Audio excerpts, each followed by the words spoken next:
انسان کو دکھ بھی آتے ہیں، بیماریاں بھی آتی ہیں، اپنوں بیگانوں کی طرف سے اس کو تلخیوں کا بھی سامنا کرنا پڑتا ہے۔ تو اس موقع پر آپ کی زبان کوئی ایسا جملہ نہ کہے جو اللہ کی ناراضگی کا سبب ہو۔ غم تو پہنچتا ہے اور غم سے انسان متاثر بھی ہوتا ہے۔ یہ تو نہیں ہے کہ ایک تکلیف پہنچے۔ غالب نے کہا تھا روئیں گے ہم ہزار بار کوئی ہمیں ستائے کیوں۔ تو جب سینے میں دل ہے تو کوئی دکھ دے گا تو دکھی ہوگا، دل بے چین ہوگا۔ فرمایا کہ جب تکلیف پہنچے تو مدد کس سے طلب کرو؟ صبر سے، کہ اللہ مجھے توفیق صبر دے۔ روایت ہے کہ سلمان رضی اللہ تعالی عنہ حاضر ہوئے اور ان کے چہرے کے اوپر کوئی ایسے آثار تھے کہ جس کا بہت بڑی پریشانی ہو۔ تو ان کو کہا کہ تمہارا جو دکھ ہے وہ اس کو کہو جو دکھ کا مداوع کر سکتا ہے، غم اسے کہو جو غم خار ہو، جو غم خار ہی نہ ہو سے غم کہنے کا فائدہ۔ بعض کا لوگ خام خواہ بے چین ہوتے کہ میرے کو پوچھے تمہیں کیا ہے، چہرے کے اوپر جو ہے وہ خشونت سجائے، چہرے کے اوپر جو ہے وہ اداسی سجائے۔ آپ کو صدمہ پہنچے تو بعض کا ٹھیک ہے، انسان بے بس ہو جاتا ہے، اس کے چہرے بچھڑے سے اس کا ظہور بھی ہوتا ہے، لیکن کچھ ایسی چیزیں جو چھپائی جا سکتی ہیں اس کو چھپائیں۔ ہنس کے پی جا تلخی ایام کو ناصر، غم کے سہنے میں بھی قدرت نے مزہ رکھا ہے۔ غم برداشت کریں، اندر اتارو نہیں اس کو، اس کا اجر رکھا گیا ہے، اس کا صلہ بتایا گیا۔ تو ہر چھوٹی چھوٹی بات کو لوگوں سے شیئر کرنا یہ نہیں ٹھیک ہے۔ کبھی آپ کوئی ایسی بات ہو آپ کر بھی سکتے ہیں، لیکن ہر وقت جو ہے وہ اکتائے ہوئے رہنا اور میں پریشان ہوں، میں پریشان ہوں، میں دکھی ہوں، میں دکھی ہوں، تو کیا وہ دکھ ختم ہو جائے گا؟ لوگ مہندی سجائیں گے تیرے لہو سے، لوگ مہندی سجائیں گے تیرے لہو سے، زخم دل کے نہ دکھاؤ کسی کو۔ لوگ تو اس سے طرح مذاق بھی اڑائیں گے، اور جب تم ہنستے ہو تو زمانہ تمہارے ساتھ ہنستا ہے، اور جب تم روتے ہو تو زمانہ تمہارے ساتھ نہیں روتا۔ اس لیے یہ آنسو بڑے قیمتی ہیں، وہی بہاؤ جہاں شان کریمی موتی سمجھ کے چن لے۔ یوں ضائع نہ کرو، یوں ان کو برباد نہ کرو، لوگوں کے سامنے رسوا نہ کرو اپنے آپ کو۔ تو صبر کے دامن کو تھامو، ایک تو تلقین یہ کی گئی، اور دوسرا کہا والصلاۃ، اور نماز کے ساتھ اللہ سے مدد طلب کرو۔ حضور علیہ السلام جب بھی کسی مشکل میں مبتلا ہوتے تو حضور نماز کے لیے کھڑے ہو جاتے، اور میں نے خود کئی مرتبہ تجربہ کیا ہے، جب کوئی تکلیف پیدا ہو تو آپ نماز پہ کھڑے ہو جائیں، تکلیف میں تخفیف پیدا ہو جاتی۔ اور بدر سے سخت دن کیا ہو سکتا تھا جب کافر پورے لاؤ لشکر کے ساتھ آ گئے، اور حضور کے لیے عریش ایک چھپر بنا دیا گیا، اور آقا کہیں وہاں مصلی بچھائے ہیں اور رب کے حضور کھڑے ہیں۔ مشکل کے وقت جب کوئی سبب نہ رہے تو اس کے حضور آ جاؤ، وہ تمہاری ضرورتوں کا کفیل ہے۔ وَإِنَّهَا لَكَبِيرَةٌ إِلَّا عَلَى الْخَاشِعِينَ، اور یہ بہت بھاری ہے نماز پڑھنا اور صبر کرنا، لیکن جو اللہ کا خوف سینے میں پالنے والے لوگ ہیں، رکھنے والے لوگ ہیں، ان کے لیے مشکل نہیں ہے۔ بچے کو صبح اٹھائیں آپ نماز کے لیے تو وہ اٹھتا ہی نہیں ہے، بار بار کہہ کے اس کو اٹھانا پڑتا ہے، اور اس نے سوات کی سیر کے لیے جانا ہو اور دوستوں کو ٹائم دیا ہو، تہجد کے وقت ہی تیار ہو کے بیٹھ جاتا ہے۔ اس کا مطلب ہے کہ اس کو نماز کا شوق نہیں ہے، اس کا شوق تھا، جس کا شوق تھا اس کے لیے اٹھنا بھاری نہ ہوا۔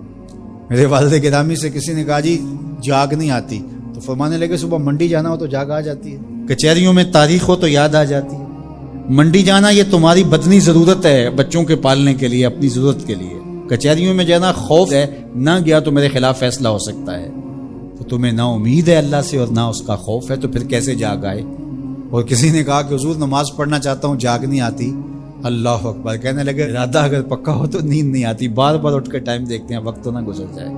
اللہ اکبر۔ تو فرمایا یہ بھاری ہے لیکن خاشعین کے لیے بھاری نہیں ہے، خشیت خدا سینے میں نہیں ہے، اللہ کا خوف سینے میں نہیں ہے، تو واقعی صبح کا اٹھنا بہت زیادہ بھاری ہے، بہت زیادہ مشکل ہے، لیکن جو خشیت والے ہیں ان کے لیے مشکل نہیں ہے۔ یہ مان لیا کہ صبح کا اٹھنا، سحری کا اٹھنا نفس پہ شاک ہے، لیکن اگر کسی کی زندگی کی لذت اس میں رکھ دی گئی ہو، اللہ اکبر، تو پھر اس کے لیے مشکل تو نہیں ہوگا۔ راہ خدا میں تکلیف اٹھانا مشکل صحیح، لیکن زندگی کا سرور اس میں رکھ دیا گیا۔ وہ مزہ دیا تڑپ نے میری آرزو ہے یا رب، میرے دونوں پہلوؤں میں حمزہ کا ایمان لانا کوئی معمولی واقعہ نہیں تھا۔ جس طرح مسلمانوں میں خوشی کی لہر دوڑ گئی تھی تو کفار کے اندر یہ خبر ایک بجلی بن کے گری، تو وہ بھی دارالندوہ میں بیٹھے اور سوچنے لگے کہ اب کیا کیا جائے۔ آج ایک حمزہ بن عبد المطلب گئے ہیں، کل کوئی اور چلا جائے گا تو یہ تو طاقتور ہو جائیں گے، عمر بن خطاب مجلس میں موجود تھے. کہا تم قصہ چھوڑو، یہ کام میرے ذمہ رہا، میں بانی اسلام کی زندگی کا چراغ ہی بجھا دیتا ہوں. روز روز کا قصہ ہی تمام ہوتا ہے. تلوار حمائل کی اور ارادہ قتل سے گھر سے نکلتے ہیں. تقدیر ہنس کے کچھ اور ہی بول رہی ہے. سودا لینے کے لیے بازار گئے، سودا لینے کے لیے بازار گئے، ہاتھ اس کے بکے جس کے خریدار گئے. تلوار حمائل کی ہے، بانی اسلام کی زندگی کا چراغ بجھانے کی آرزو ہے. گھر سے نکلتے 22 سال کی عمر ہے، جوانی ہے، بانکپن ہے، چہرے پہ جلال ہے. خطاب کا جری جواں بیٹا ہے. راستے میں ایک صاحب ملے، دیکھا اور کہا کہ کیا تیور ہیں اور ارادے کدھر کے؟ کہا چراغ اسلام بجھانے جا رہا ہوں. کہا اس کی روشنی تو تمہارے گھر میں بھی پہنچ گئی ہے. پوچھا کیا ماجرا ہے؟ کہا تمہاری بہن فاطمہ بنت خطاب اور تمہارے بہنوئی سعید وہ بھی اس آقا کے غلام بن گئے. بس غصے میں بہن کے گھر پہنچتے ہیں اور دروازے کو دستک دیتے ہیں. اندر قاری قرآن ان کو قرآن سکھا رہا ہے. اہل خانہ سمجھے عمر آئے ہیں اور تیور بھی اچھے نہیں ہیں. قاری کو کہیں گوشے میں چھپا دیا اور دروازہ کھولا. دروازہ کھولنے کی دیر تھی کہ بہن پہ ٹوٹ پڑے، مار دھاڑ شروع کر دی. تم سابی ہو گئی ہو، تم نے آباء و اجداد کا دین چھوڑ دیا ہے. مار مار کے ان کو لہو لہان کر دیتے ہیں. تو بہن بولتی ہے عمر سنو، تم خطاب کے بیٹے ہو نا، میں بھی خطاب کی بیٹی ہوں، میں بھی اپنے موقف سے ہٹنے والی نہیں. حیرت زدہ ہو جاتے ہیں اس عورت کے اندر یہ بجلیاں کیسے آ گئی. تو سوچنے لگے اور کہا اچھا جو تم پڑھ رہے تھے مجھے بھی سناؤ. کہا تمہیں پہلے غسل کرنا ہوگا. عمر بدن دھو رہے ہیں، میرا رب دل دھو رہا ہے. اتنے میں قاری قرآن کے ورق لے کے آ گیا اور تلاوت ہوتی ہے طٰہٰ ما انزلنا علیک القرآن لتشقیٰ. اے 14ویں کے چاند محبوب، ہم نے قرآن اس لیے نازل تو نہیں کیا تھا کہ آپ مشقت میں ہی پڑ جائیں. تلاوت ہوتی جا رہی ہے، عمر کی آنکھوں سے آنسو ٹپکتے چلے جا رہے ہیں. کہا عمر کی عمر برباد ہو گئی، چلو مجھے حضور کی چوکھٹ پہ لے چلو. اللہ اکبر. دار ارقم میں حضور تشریف فرما تھے. تلوار اس طرح حمائل کی ہوئی ہے اور اسی حالت میں حضور کی دہلیز پہ جا رہے ہیں. دروازے کے سوراخوں سے دیکھا صحابہ نے، کہا کہ عمر آ رہے ہیں، تلوار ہے ہاتھ میں. تو حضرت امیر حمزہ نے کہا گھبرانے کی ضرورت نہیں ہے، اگر ارادہ خیر سے آ رہے ہیں استقبال کریں گے، خوش آمدید کہیں گے، بٹھائیں گے، عزت دیں گے. اور اگر ارادہ اچھا نہیں ہے تو اسی کی تلوار سے اس کا سر کاٹیں گے. دروازہ کھلتا ہے، عمر حضور کے سامنے آ کے بیٹھتے ہیں اور میرے حضور کہتے ہیں عمر ابھی وہ وقت نہیں آیا کہ تم اسلام لے آؤ.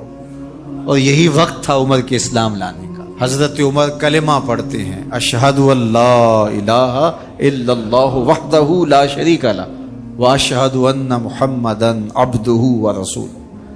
جو ہی عمر کی زبان سے کلمے کی صدا سنتے ہیں صحابہ اتنے زور سے اللہ اکبر بے ساختگی میں کہتے ہیں مکے کی گلیاں گونج اٹھتی ہیں. اللہ اکبر. اب ایمان لانے کے بعد جناب عمر حضور سے پوچھتے ہیں حضور ہم حق پہ نہیں ہیں. فرمایا ہم حق پہ ہیں، اللہ کا دین سچا نہیں ہے. کہا اللہ کا دین سچا ہے. کہا کہ آپ اللہ کے سچے رسول ہیں. فرمایا ہاں میں اللہ کا سچا رسول ہوں. تو کہا پھر ہم چھپ کے نمازیں کیوں پڑھیں، ہمیں صحن حرم میں جانا ہوگا. مسلمانوں کی 2 صفیں بنتی ہیں 20-20 افراد کی. ایک صف کی قیادت حضرت عمر کرتے ہیں، ایک صف کے آگے حضرت امیر حمزہ چلتے ہیں، درمیان میں میرے حضور ہیں اور صحن حرم میں پہنچ کے رب کی نماز ادا کی جاتی. حضرت عبداللہ ابن مسعود رضی اللہ تعالیٰ عنہ فرماتے ہیں عمر کا اسلام لانا مسلمانوں کے لیے عزت کا سبب